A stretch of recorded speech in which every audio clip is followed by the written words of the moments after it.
ரசூலுல்லாஹி ஸல்லல்லாஹு அலைஹி வஸல்லம் அவர்கள் சொன்ன செய்தி புகாரியில் 6487வது நபிமொழியாக பார்க்கலாம். அல்லாஹ்வுடைய ரசூல் சொன்னார்கள், மனோ இச்சைகளால் நரகம் சூழப்பட்டுள்ளது.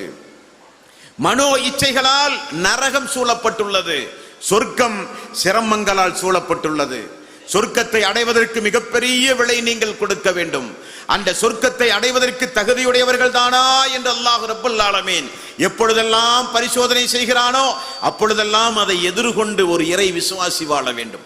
நபிகள் நாயகம் ஸல்லல்லாஹு அலைஹி வஸல்லம் அவர்கள் சொன்னார்கள், யாரை அல்லாஹ் அளவுக்கு அதிகமாக நேசிக்கிறானோ அவரை அல்லாஹ் அளவுக்கு அதிகமாக சோதிப்பான். யாரை அல்லாஹ் அளவுக்கு அதிகமாக நேசிக்கிறானோ அவரை அல்லாஹ் கொஞ்சம் கூடுதலாக சோதிப்பான் என்று நபிகள் நாயகம் ஸல்லல்லாஹு அலைஹி வஸல்லம் அவர்கள் சொன்னார்கள். அந்த சோதனைகளை எதிர்கொண்டு இந்த உலகத்தில் வாழ வேண்டும். அப்படி வாழ்ந்தவர்கள் தான் அன்றைய கால மக்கள்.